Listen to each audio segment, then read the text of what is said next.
The idea that we're only going to talk to people who we agree with is what causes all the problems. I don't understand these fucking people. I don't understand. It's much more comfortable to surround yourself with people who agree with you than to accept the nuance of life.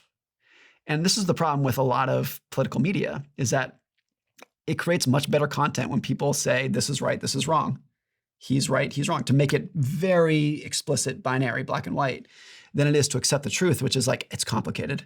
I think I was like traumatized yesterday when I watched that, when I saw the video of him being shot. Where division in algorithms, and now that, you know, X has gone a certain way and other platforms are going certain ways. And if you look at the stats, there's more social networks now that have more than 20 million active users than at any time in human history. It's gone up by 50% in recent times, which means we're becoming more splintered. Yeah. And then if you understand the commercial models of these algorithms, their commercial model is dependent on you spending more time there. So how do I get you to spend more time there? Well, I give you more of the things that are going to trigger your amygdala, which is, you know, your fear senses and the things that are going to drive you into rage and debate and engagement and sharing things. I wonder if there's a way back from here.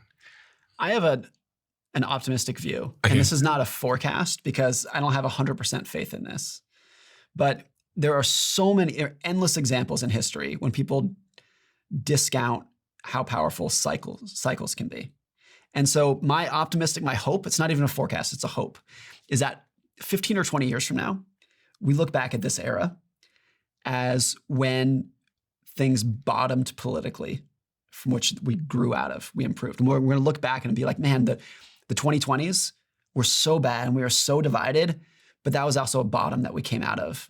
Like a generational bottom. And that sounds crazy today, but that's always been the case.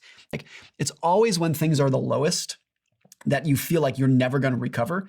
But if you understand how cyclical things can be, it's usually the case that looking back, you're like, man, it was bad, but looking back, that was the bottom. And I have no idea if the bottom was yesterday or if it's going to come 10 years from now.